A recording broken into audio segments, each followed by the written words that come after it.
आज आपकी मैरिज का जो बाजार है ना, वहाँ सत्कार्य का बाजार नहीं है, संपत्ति का बाजार है, सत्ता का बाजार है, शिक्षा का बाजार है, सौंदर्य का बाजार है। 4 बाजार आपकी मैरिज की दुनिया में। आप सत्कार्य नहीं देखते हो, आप ये देखते हो इनके पास शिक्षा कितनी है, M.Com LLB डिग्री देखते हो, आप देखते हो इनके पास संपत्ति कितनी है, आप देखते हो इनका सौंदर्य कितना है, या तो आप देखते हो इनके पास सत्ता कितनी है। और यदि ये नहीं है, आपको शायद ऐसा लगेगा, मगर मैं सच बताऊं, मैरिज के बाजार में संस्कारी परिवार की, संस्कार की लड़की और लड़के की कोई डिमांड नहीं है। चाहे तुम्हें सुनने के लिए झूठा लगे, कई लड़के और लड़की मेरे पास आई हैं। मैं ये नहीं कहता हूँ कि मैरिज कर देना चाहिए, वो मेरा मुनि जीवन, मेरी मर्यादा की बात करना चाहता हूँ, मगर ऐसे लड़के और लड़की का मैरिज इसलिए नहीं होता है, वो संस्कारी है। रिपीट, तुम विश्वास नहीं कर पाएंगे। होटल में नहीं जाता है, पिक्चर नहीं देखता है, टीवी नहीं देखता है, घूमता नहीं है, उनका बहुत बहुत बाजार में नई डिमांड इनकी नहीं है। और एक माँ मेरे पास आई थी, गुरुदेव 32 साल की मेरी लड़की को कोई लेने वाले नहीं है, क्योंकि वो इतनी संस्कारी है गुरुदेव। वो माँ रो रही थी, मैं फैक्ट बताना चाहता हूँ। उसने मुझे ये कहा, महाराज साहब मेरी बेटी को संस्कार देके मैंने कोई गलती तो नहीं कर दी ना महाराज साहब। संस्कार देने वाले माता पिता की ये स्थिति, तुम्हारी दुनिया की बाजार में ये डिमांड।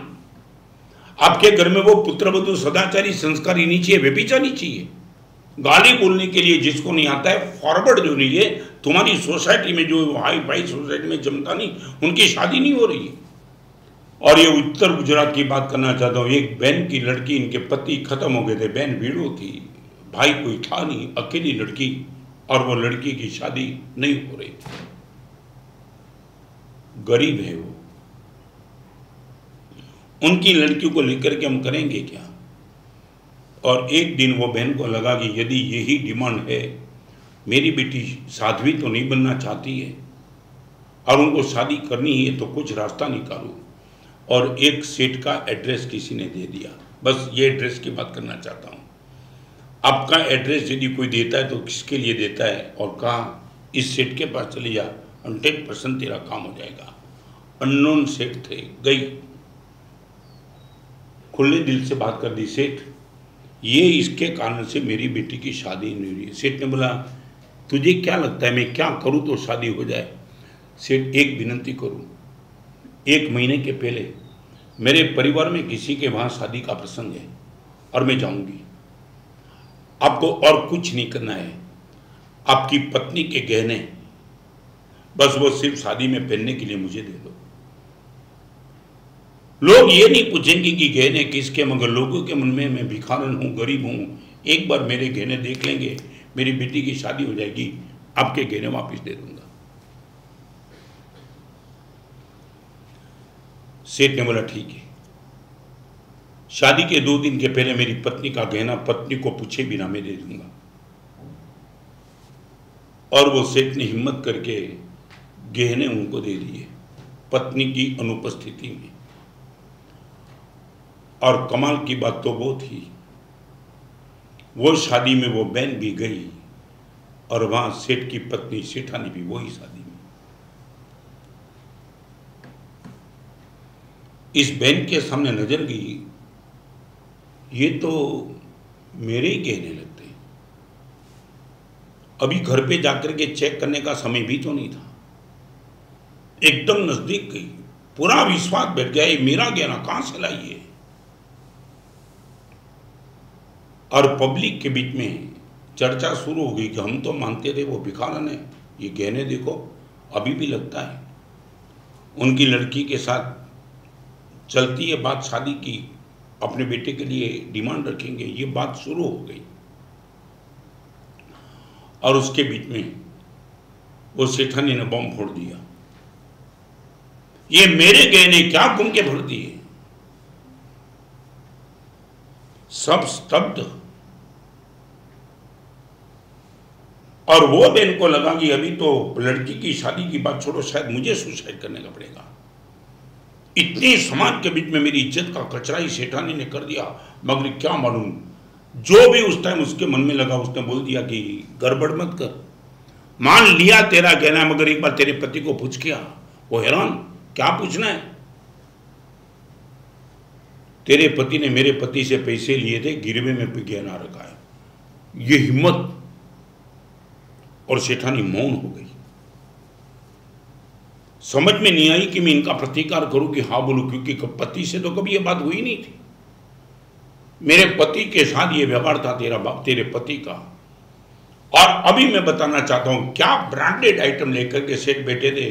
शादी तो आधी शादी के बीच में वो सेठानी निकल गई और सेठ को जाकर के सबसे पहले पूछा, वो विडो स्त्री के साथ तुम्हारा कोई पैसा का? और सेठ सोचने लगा, कुछ गड़बड़ हुई है। मौन रहे, तुझे जो बोलना है बोल दे। बोलूं क्या? कितनी स्त्रियों के बीच में मेरी इज्जत का कचरा कर दिया कि तुमने उनसे एक पति के साथ पैसा लिया था। सच है। और अभी ये सेठ की कसौटी देखो। सेठ ने बोला सच है। एक स्त्री की लड़की की शादी हो जाए, इसके लिए यह पराक्रम करना कोई मामूली और आसान बात नहीं थी। बोल दिया सच है। आपने अभी तक मुझे नहीं बताया, बताना चाहता भी नहीं था। वही पैसा मैं नहीं चुका पाया था, इसलिए गहना दिया ही तेरा। बात खत्म हो गई और लड़के की शादी हो गई। शादी के बाद जब वो मां आई और सेठानी को कहा, तेरा पति नहीं है, परमेश्वर है। आंख में आंसू थे। सेठानी को लगा ऐसे पति को पाकर के मेरा भी सौभाग्य बना गया। Branded behaviour. पहले नंबर की कंडीशन, मेरा प्रवचन कितना भी अच्छा हो मगर मेरा बिहेवियर रफ हो, मेरा प्रवचन आप 1 मिनट में छोड़ देंगे। I would like to ask you, मैं समाज की बात नहीं करना चाहता हूँ, सिर्फ आपके परिवार के बीच में आपका बिहेवियर कैसा, आपकी पत्नी, आपके पिताजी, आपका बेटा, आपकी बेटी। यही इंदौर वाले आज बैठे मेरे सामने। 14-15 साल पहले इंदौर में प्रवचन किया था। एक भाई अपनी बेटी को लेकर के मेरे पास आए थे। महाराज साहब, 4 महीना प्रवचन मैंने सुना और मेरी बेटी का एंगेजमेंट करने के पहले बेटी को पूछा कि तेरे लिए कैसा पसंद करूं, वेल एजुकेटेड, रिच, कैसा। और महाराज साहब, बेटी के मुंह से जो शब्द सुना, वो शब्द सुन के लगा कि 4 महीने का प्रवचन वसूल हो गया। बेटी को जब मैंने पूछा, तेरे लिए मेरा दामाद मैं कैसे पसंद करूं, क्या चाहिए, तेरी डिमांड क्या रहेगी? અને મારા સાહેબ દીકરીએ જવાબ આપ્યો, પપ્પા તમારા જેવા સ્વભાવવાળો જમાઈ મારે જોઈએ। आपके जैसी संपत्ति वाला वो नहीं, आपके जैसा नेचर वाला। मुझे सिर्फ इतना बता दो, कम से कम आपके परिवार के जितने सदस्य हैं उसके बीच में आपकी ये गुडविल है, bright behaviour. This is the branded item.